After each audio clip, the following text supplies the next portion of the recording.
I'm in city, bro.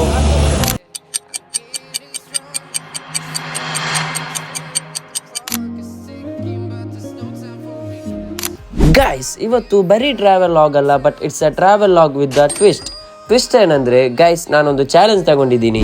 So challenge ಏನಂದ್ರೆ 2 or 3 days 2 ಅಥವಾ 3 ದಿನ ನಾನು ಕೇರಳಕ್ಕೆ ವಿತೌಟ್ ಮನಿ, ಹಣ ಇಲ್ಲದೆ ಟ್ರಾವೆಲ್ ಮಾಡಿ ಬರುವುದು. ನಾನಿವಾಗ ಹೊರಟಿರೋದು ಮಲಬಾರ್ ಎಕ್ಸ್ಪ್ರೆಸ್ ಟ್ರೈನ್ ಅಲ್ಲಿ. ಇವಾಗ ಟೈಮ್ 6:15 PM, ಮಂಗಳೂರಿಂದ ತಿರುವನಂತಪುರಂವರೆಗೆ ಸೋಲೋ ಜರ್ನಿ. ಸೊ ರಾತ್ರಿ ಡಿನ್ನರ್ಗೆ ಬೇಕಾದ ತಿಂಡಿ ತಿನಿಸುಗಳನ್ನು ಮನೆಯಿಂದಲೇ ತಂದಿದ್ದೆ. ನನ್ನಿಬ್ರು ಅಣ್ಣಂದ್ರು, ನನ್ನ ಸ್ನೇಹಿತರು ಎಲ್ಲ ಕೇರಳ ಭಾಗದಲ್ಲಿ ಕೆಲಸಕ್ಕಿದ್ದಾರೆ. ಹಾಗಾಗಿ ಎಲ್ಲರನ್ನು ಮೀಟ್ ಮಾಡ್ಕೊಂಡು ಬರೋಣ ಅಂತ ವಿದೌಟ್ ಮನಿ ಜರ್ನಿ ಶುರು ಮಾಡಿದ್ದೇನೆ. ಜನರಲ್ ಬೋಗಿಯಲ್ಲಿ ಮಂಡಿಯೂರಿ ಕುತ್ಕೊಳ್ಳಿಕ್ಕೆ ಜಾಗ ಸಿಕ್ಕಿದ್ರು ಬಂಗಾರ ಸಿಕ್ಕಿದಂತೆ. ಸೊ ಮಲಗುವ ಟೈಮ್ ಆಯ್ತು. ಚಂದ್ರಮರೆಯಾಗಿ ಸೂರ್ಯ ಉದಯಿಸಿದ್ದಾನೆ. ಹೌದು, ಬೆಳಗ್ಗೆ ಆಗಿದೆ. ಸೊ ಗೈಸ್, ತಿರುವನಂತಪುರಂ ರೀಚ್ ಆಗಿದ್ದೀನಿ. ಬ್ರೇಕ್ಫಾಸ್ಟ್ ಕೂಡ ಮಾಡಿಲ್ಲ, ಟೀ ಕುಡಿಬೇಕು. City bro. ಗೈಸ್, ಇಲ್ಲಿ ಮಲಬಾರ್ ಅಂತ ಒಂದು ಟೀ ಅಂಗಡಿ ಇದೆ. ನಂಗೆ ಈಗ ಟೀ ಕುಡಿಬೇಕು. ಕನ್ನಡ ಬರುತ್ತಾ? ಒಂದು ವ್ಲಾಗ್ ಮಾಡ್ತಾ ಇದ್ದೇನೆ ವಿದೌಟ್ ಮನಿ ಕೇರಳ ಜರ್ನಿ ಅಂತ. ಒಂದು ಚಾಲೆಂಜ್ ತಗೊಂಡು ನಂಗೊಂದು ಟೀ ಬೇಕಿತ್ತು. ಇಲ್ಲಿ ಏನಾದ್ರು ಇದೆ ಅಂಗಡಿ ನಿಮ್ದ? ಒಂದು ಟೀ ಕೊಡುದಾಗ ನಾ ಏನಾದ್ರು ಕೆಲಸ ಇದ್ರೆ ಮಾಡ್ತೇನೆ. ಒಂದು ಟೀ ಕೊಡ್ತೀರಾ? ಇಲ್ಲ, ಈಗ ಕೊಡ್ತೀನಿ. ಅದೊಂದು ಟೀ. Thank you. ಹೆಸರೇನು? ಯಹಿಯಾ. ಊರೆಲ್ಲಿ? ಮಂಜತ್ತೂರ. Thank you. ಸೊ ಚಾಯನೋ ಕುಡ್ದಾಯ್ತು. ಇನ್ನು ನನ್ನೊಬ್ಬ ಆತ್ಮೀಯ ಗೆಳೆಯ ಇದ್ದಾನೆ ಇಲ್ಲಿ. ಒಂದು ರಿಕ್ಷೆ ಸಿಕ್ಕಿದೆ. ചേട്ടാ, ഇത് എനിക്ക് കൗടിയാറിപ്പോ പോണല്ലേ? അവിടെ എന്റെ ഫ്രണ്ട് ഉണ്ട്. എന്നോട് ഉറപ്പല്ല, ആശയില്ല. നിങ്ങൾ എന്നെ അവിടെ ഇരുന്നു. അത് കുഴപ്പമില്ല, അതിലൊന്നും നമുക്ക് പ്രശ്നമൊന്നുമില്ല. ചേട്ടാ, ലവ് യു ചേട്ടാ. നമുക്ക് അങ്ങനെയൊന്നുമില്ല. നമ്മളെ എത്രയോ പേര് നമ്മളെ സഹായിച്ചിട്ടുണ്ട്. ഞാൻ എന്റെ കയ്യിൽ നിന്ന് പൈസ കൊടുത്തിട്ടുണ്ട്. എത്രയോ പേരുണ്ട്. ലവ് യു ചേട്ടാ. ಅದೇ ನನಗೆ ಇಷ್ಟಪಟ್ಟೆ. ಎಲ್ಲಾಮೇ ನಮ್ಮ ಅನಿಲಮ್ಮಾರಿ.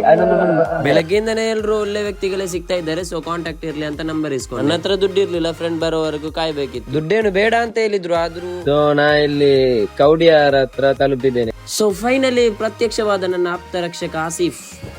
ನೋಡೋ ಹೆಂಗ್ ಗುಂಡಾಗವನೆ. ಸೊ ನಿಮ್ ಸರ್ಕಲ್ ಅಲ್ಲೂ ಇರ್ತಾರೆ ಈ ತರ ಫ್ರೆಂಡ್ಸ್. ಕಷ್ಟ ಅಂತ ಬಂದಾಗ ಕೈ ಹಿಡಿಯೋ ಆಪ್ತ ಮಿತ್ರ.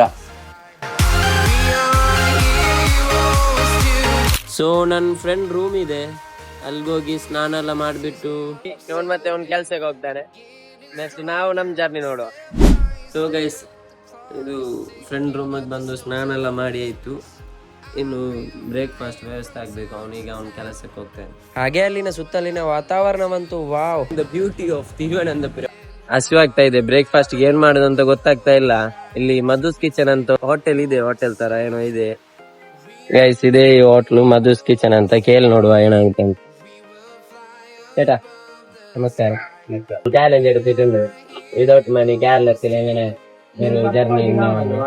ഞാനിപ്പോ എനിക്ക് ഹസിവാಗ್ತಾ ಇದೆ. ಕನ್ನಡ ಬರ್ತದೆ, ಹಸಿക്കുന്നുണ്ട്. ഒരു നേരത്തെ ബ്രേക്ക്ഫാസ്റ്റ് ഞാൻ എന്തെങ്കിലും ജോലി ചെയ്യാം. Thank you.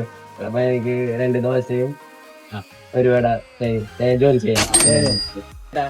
കർണാടകത്തിൽ കൊണ്ടുപോയി ഫ്ലാഷ് ചെയ്യാനാണ്. ಸೊ ಗೈಸ್, ಬ್ರೇಕ್ಫಾಸ್ಟ್ ಒಂದು ಕಂಪ್ಲೀಟ್ ಆಯ್ತು. 2 ದೋಸೆ ಮತ್ತು 1 ವಡೆ ಕೊಟ್ರು. ಇಲ್ಲಿ ಸ್ವಲ್ಪ ಪ್ಲೇಟ್ಸ್ ಇದೆ, ಅದನ್ನು ಸ್ವಲ್ಪ ಕ್ಲೀನ್ ಮಾಡಿ ಕೊಡುವ.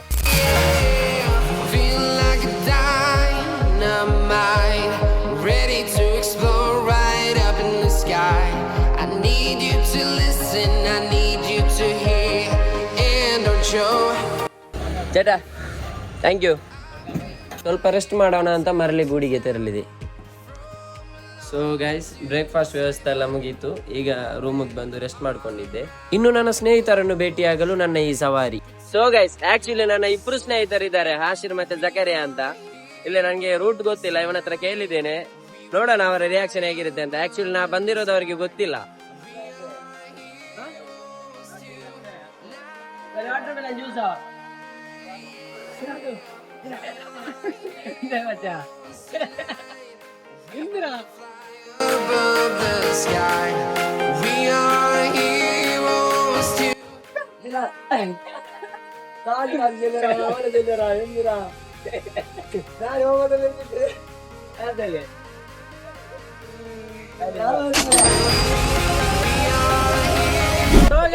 ನನ್ನಿಬ್ರು ಸ್ನೇಹಿತರು ಸಿಕ್ಕಿದ್ದಾರೆ, ಆಶೀರ್ ಮತ್ತೆ ಜಕರಿಯಾ ಅಂತ.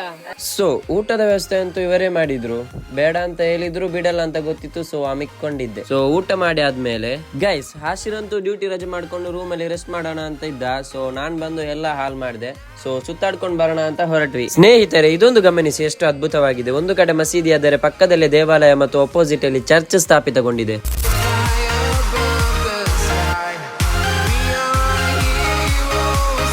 ಸೊ ಗೈಸ್, ನಾವು ಮೊದಲು ಭೇಟಿ ನೀಡಿರುವುದು ತಿರುವನಂತಪುರಂ ನಗರದ ಕೇಂದ್ರ ಭಾಗದಲ್ಲಿರುವ ಶ್ರೀಮಂತ ದೇವಸ್ಥಾನ ಮತ್ತು ವಿಷ್ಣು ದೇವರಿಗೆ ಮುಡಿಪಾದ ಶ್ರೀ ಅನಂತ ಪದ್ಮನಾಭ ದೇವಾಲಯ.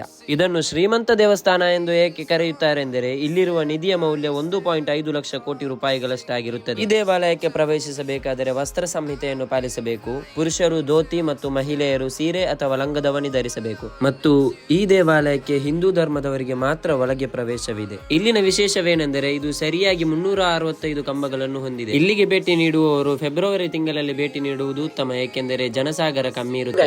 ಈಗ ನಾನು ನನ್ನ ಸ್ನೇಹಿತ ಆಶೀರ್ನೊಂದಿಗೆ ಕೋವಲಂ ಬೀಚ್ ಅವರಿಗೆ ಬಂದಿದ್ದೇನೆ. ಸೊ ಇಲ್ಲಿನ ವ್ಯೂಸ್ ಹೇಗಿರುತ್ತೆ ಅಂತ ನೋಡುವ.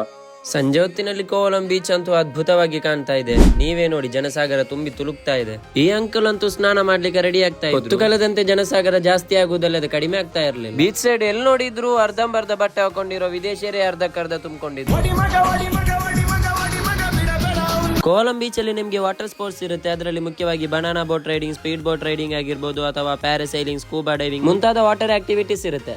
ಪಕ್ಕ ಈ ಅಮ್ಮ ನೆಮ್ಮದಿಯಾರೋ ಕೆಡಿಸಿರ್ಬೇಕು.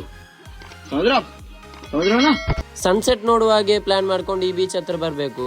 ಸಂಜೆ ಹೊತ್ತಿನ ಅನುಭವ ಮಾತ್ರ ವಿಸ್ಮಯಕರವಾಗಿರುತ್ತೆ. ಈ ಅಂಕಲ್ ಶಾಂತಿ ಪ್ರೇಮ ವಿಷಯದಲ್ಲಿ ತಲೆ ಕೆಡಿಸಿಕೊಂಡು ಮನಸ್ಸಿಗೆ ಶಾಂತಿ ಸಿಗ್ಲಿಕ್ಕೋಸ್ಕರ ಬೀಚ್ ಸೈಡ್ ಬಂದು ಕೂತಿದೆ. ಈ ಅಮ್ಮ ಅಂತೂ ಸೂರ್ಯಾಸ್ತಮವಾಗಿ ಸೂರ್ಯ ಕೈಗೆ ಬೀಳ್ಲಿ ಅಂತ ನಿಂತ್ಕೊಂಡಿದ್ದಾರೆ. ಆ ಲೈಟ್ ಹೌಸ್ ಮೇಲ್ಗಡೆ ನಿಂತ್ಕೊಂಡು ಇಲ್ಲಿನ ವ್ಯೂ ಅನ್ನು ಸಂಪೂರ್ಣವಾಗಿ ಅನುಭವಿಸಿ. ಅಲ್ಲಿ ದೋಣಿಯಲ್ಲಿಲಿಕ್ಕೆ ಜನ ಇಲ್ಲ ಅಂತ ನಮ್ಮ ಹತ್ರ ಕೇಳ್ಕೊಂಡ್ರು. ಸೊ ಮನೆಗೆ ಮಾರಿ ಊರಿಗೆ ಉಪಕಾರಿ ಎಂಬಂತೆ ನಾವು ಸಹ ಸೇರ್ಕೊಂಡ್ವಿ. ನೀರ ಬಿಟ್ಟು ನೆಲದ ಮೇಲೆ ದೋಣಿ ಸಾರದು. ಸಂಜೆ ಆಗ್ತಿದ್ದಂಗೆ ಲೈಟ್ ಆಗಿ ಮಳೆ ಕೂಡ ಬಂತು. ಒಣಗ್ಲಿಕ್ಕೆ ಹಾಕಿದ ಬಟ್ಟೆಗಳೆಲ್ಲ ಮತ್ತೆ ಒದ್ದೆ ಆಗಿತ್ತು.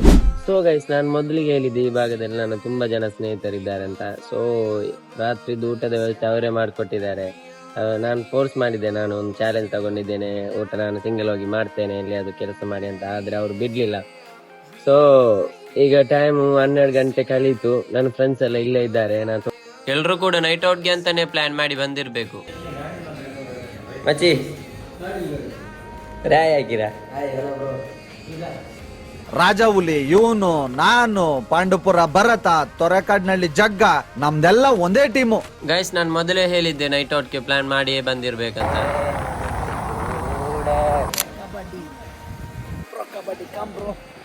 ಹಾಗೆ 2 ಬಲಿಷ್ಠ ತಂಡ ಮಾಡ್ಕೊಂಡು ಪ್ರೋ ಕಬಡ್ಡಿಗಿಂತಲೂ ಇಂಟ್ರೆಸ್ಟ್ ಆಗಿರೋ ಪ್ರೀಮಿಯಂ ಕಬಡ್ಡಿ ಆಡ್ಕೊಂಡು ಆಡ್ತಾ ಸುಸ್ತಾಗಿ ಅಲ್ಲೇ ಬಿತ್ಕೊಂಡು ನಮ್ಮ ಮನದಾಳದ ಮಾತುಗಳನ್ನೆಲ್ಲ ಬಿಚ್ಚುತ್ತಾ ಮಾತಾಡ್ಕೊಂಡು ಸಮಯ ಹೋಗಿದ್ದೇ ಗೊತ್ತಾಗ್ಲಿಲ್ಲ. ಇಂತಹ ಫ್ರೆಂಡ್ಸ್ ಇರೋ ಕಡೆ ವಿದೌಟ್ ಮನಿ ಚಾಲೆಂಜ್ ವರ್ಕೌಟ್ ಆಗೋದು ಡೌಟೇ ಬಿಡಿ. ಯಾಕಂದ್ರೆ ಎಲ್ಲ ವ್ಯವಸ್ಥೆನೂ ಅವರೇ ಮಾಡಿಕೊಡ್ತಾರೆ.